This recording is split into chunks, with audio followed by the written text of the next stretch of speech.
What's going on, everybody? Carl here today. It's Memorial Day. I'm doing pretty good.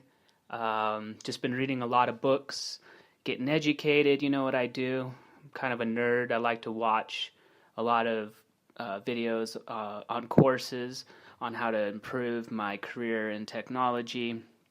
I usually go to LinkedIn to get all that information, and I add certificates to my profile. I just love to learn, and right now I'm actually reading a book called The 7 Habits of Highly Effective People. I just spent another $100 today on buying Audible books, so I'm just trying to get smart. You're never gonna know everything, but for me, I just genuinely love to learn, and I'm trying to get out of my own head a little bit. And I know that I'm making progress, but I also want to get really in tune with where I'm going at in life. And so today, I have a very special episode, and it's about goal setting. Look, I've made a lot of different podcast episodes on goal setting, and they're all really good. I think and I want to add that the only thing is you never want to stop. You never want to hold on to different paradigms. You never want to hold on to different systems. If you find that you're operating, like for example, if you find that your operating system is bad, you want to update it with a new operating system, right? You got to always be replacing systems with better ones, and it's a hard pill to swallow. But for me, because I have the growth mindset and I never want to stop learning, I'm not afraid to ditch old ways of doing things to get different results. So today we're going to be talking about goal setting. And traditionally I've been learning from Brian Tracy, who is supposedly the father of goal setting. And he has been teaching me to write my goals in the way that I've been teaching you. Is you start with the word I, you put a present tense verb, and then you write what you want, followed by a date, and you're very specific. And you write 10 goals, those 10 goals every single morning and every night, and you'll start attracting things in your life. And so far, I think the principle behind that is the act of doing things morning and night and keeping your goals in front of you. And it's been a blessing. That has been a blessing. However, I've ditched that old way of doing it, and I made my life so much more simple without forgetting what Brian taught me, and that's the habit of attracting what you want and writing goals and and being very clear about what you want. So the exciting news that I have for you right now is I've been reading. There's a book called Code the Extraordinary Mind by Vishen, and I cannot pronounce his last name, but it's a great book, and he basically talks about. And I read this for the second time now, so I've really got a better understanding. And he talks about a different way of looking at goal setting and says it's complete rubbish. And I think that's interesting. And so I read it the second time, and I've always known about it. But basically, what he does is he puts out get a spiral. Here's what you do: you get a spiral notebook, right? Get the spiral notebook, have 3 columns. And inside the 3 columns, like you draw one column and you call it experience. You label that column experience. The next column, you label it growth. And then on the 3rd column of your spiral notebook, you label it, what is it? It's experience, growth, and contribution. So basically, and how I look at that is experience is the goal, right? It's the same thing Brian Tracy's teaching. And then the 2nd column is growth, which is something that Tim Ferriss talks about, which is fear, addressing your fears. And then your 3rd one, contribution, is giving, like giving thanks, right? What do you want to do? And so a lot of that has to do with fulfillment, being happy, and attracting what you want. So that's where we're at right now. And I think this is so cool because, you want to replace the systems that you have, right? You always want to update. And what makes it simple is I don't have to write lengthy things like I have $300,000 on December 1st, 2018. Like what I basically do is I have just a very small, like 4x6 spiral notebook that I picked up from Smith's, and I write with a pencil or whatever, pen, and I say like I'm surrounded, like what do I want to experience? Like ultimately you have the ends goals and the means goals, and this is why the experience column is really important. Because you have the things that you want to experience in life. And we'll start right there with the 1st column. And all I do is, so I'll be honest, I'll share my goals. I want to be surrounded by the right kinds of women. Like I want different quality of women in my life, and so I'll put the specific features that I want about women, like you know where I'm going with that. Like there's certain qualities also in terms of their mindset that I'm looking for, like attracting different people. So that's one part of the thing that I'll do. But I'll also say like, what do I really want to experience? You know, I want an MBA from university, and I want that to be an experience. So getting a little bit more specific, I want to walk down the aisle. So you're just like, what do I want to experience? You know, well, I want a cafe mocha from Starbucks, or, you know, like exactly what do you want? Sometimes we just want the job, but we don't know exactly why we want the job. So it's important to get to the end goal of what you want. And that's why experiences are different than goals slightly, because they're ultimately they're like what you want. What do you really want? You know, asking the why question 5 times.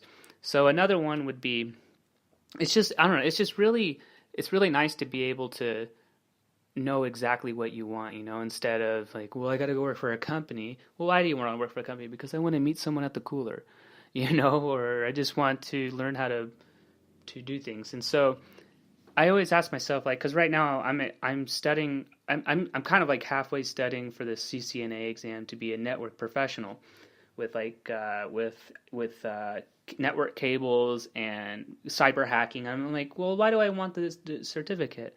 Well, the reason is because the stuff interests me. I think we're entering a different age now with robots and things. So I'm just like, okay, well, what do I really want? And I was like, I really just want the knowledge. And I was like, well, do you really need a certification for that? And I was like, well, maybe not. So I went into LinkedIn.com and I just started taking a course, which adds it to the profile of my resume, and it makes me happy. Instead of, you know, and I might go for the CCNA, but you got to get clear about what do you want to experience. And so for the CCNA, is it experiencing recognition from my boss? Is it experiencing the fulfillment that I'll get from receiving the certification in the mail? Like, what is it exactly that's going to make you happy in that experience column? The next column is growth. And you writing down all the way down the list, like 10 things or whatever. You can write whenever you want, at whatever pace you want, I feel like. And what you do is you say, okay, how do I want to grow? And it doesn't have to do with anything in that left experience column, but everything to do with how you want to grow. And for me, it was taking courses. You just get really clear about what you want. For me, I want to read more books. For me, I want to approach more women. For me, I want to express myself more clearly and directly, and I want to conquer my fears. I want to ask for that raise. How do I want to grow? And to me, it's doing the things that you fear, right? Because, you know, if you're not afraid and excited at the same time, if it's not scary and exciting at the same time, it might be difficult to grow. And so growing is very important, and it brings a lot of happiness. So do the same thing in that column as the other column. And let's go to the third column, which is giving or contribution. For giving, or giving is actually, it's also very similar to forgiving, and it's similar to giving thanks, and it covers a lot of different areas. That's how I internalize it.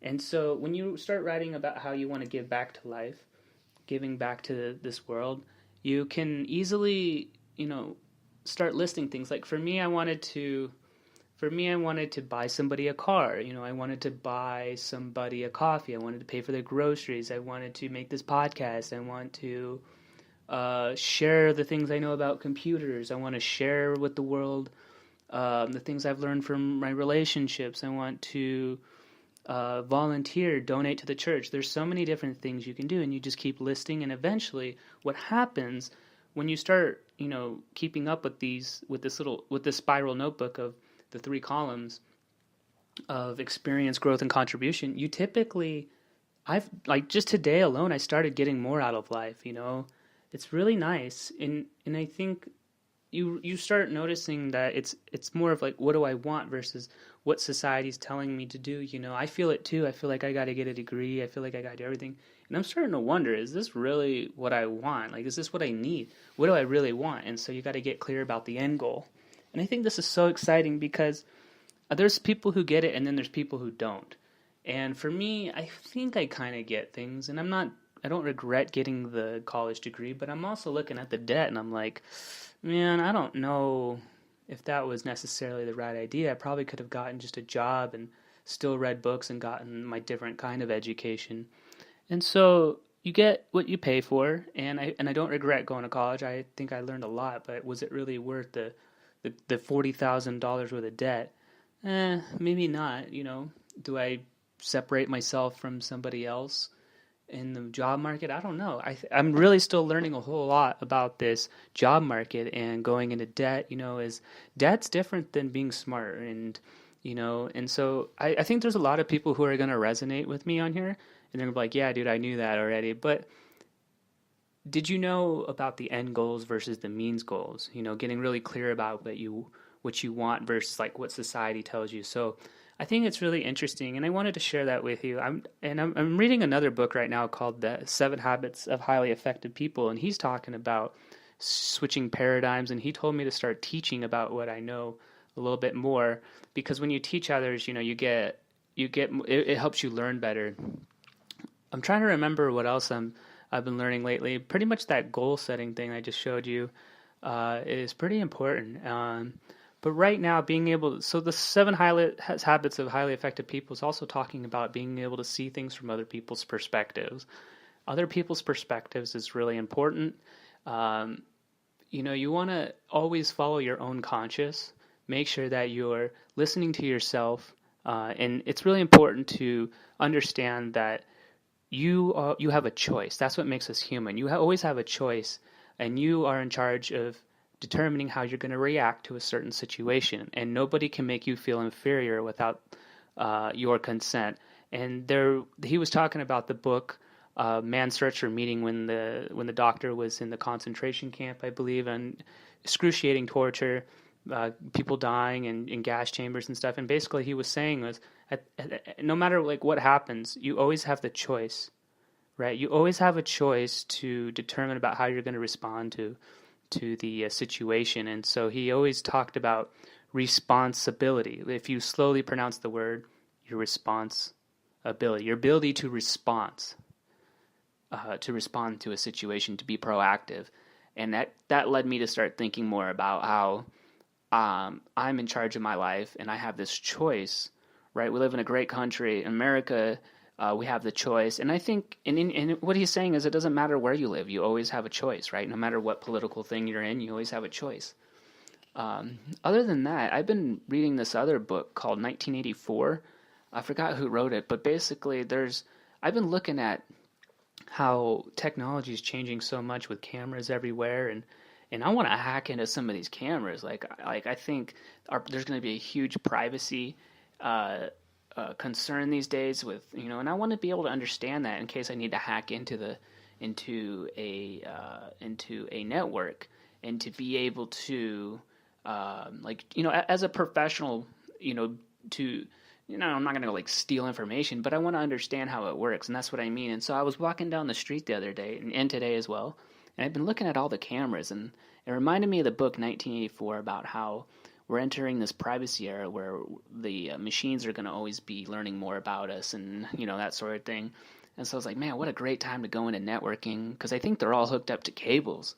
I think they're all those cameras are hooked up to cables, right, and then into servers. And if you can understand how they work, it's really interesting to me. And I think there's a lot of power in that too.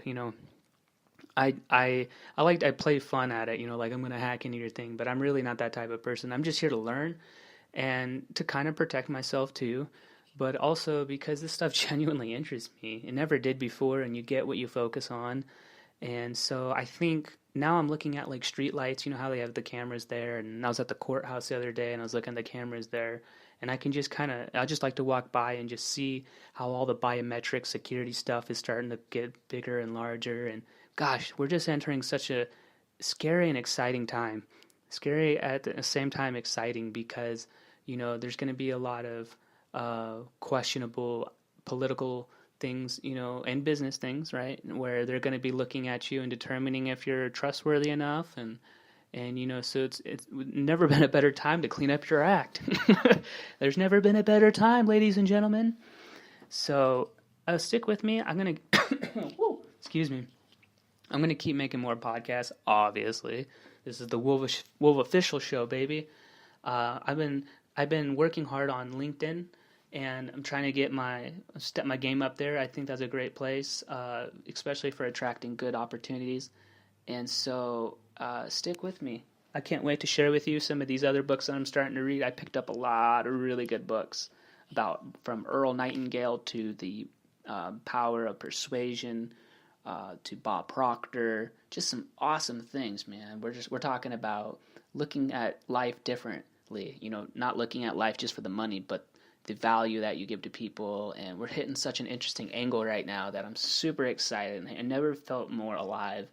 I was caught in a thunderstorm today, and inside the thunderstorm, man, it was hailing. Like, it went straight from rain to hail. I got caught in the rain. It was like a beautiful day, and all of a sudden it was just raining. I'm like, oh gosh. So I was trapped at a high school underneath an awning where I could get shelter, and I was just listening to Covey's 7 Habits of Highly Effective People, and I was just sitting there reading and just enjoying my life while there's like this huge hailstorm out there. I'm like, freaking out, and I found peace. I found peace that I know where I'm going, and it doesn't matter. A lot of things start getting a little bit more clear in your life when you're in that kind of environment, and I'm just really proud of myself that I'm still learning even in this thunderstorm. I'm listening to this audiobook, about being open to learning and change and stuff like that, and I'm over here like just soaking it all in, and here I am now back at my place in a stairwell talking to you, and just trying to help you out in your journey. I hope I can be that blessing for you, because you can do anything in life. Think big, baby. All right. Thank you so much for listening to this podcast episode. If you want to donate, if you want to support Carl and help him pay off his debt and save up for maybe a master's degree, I could really use your support. I have big dreams of traveling the world, recording at some of the best studios and putting out music. I love learning, and every little bit helps. Thank you so much for listening. Stay tuned to the next episode of the Wolf Official Show. Thank you.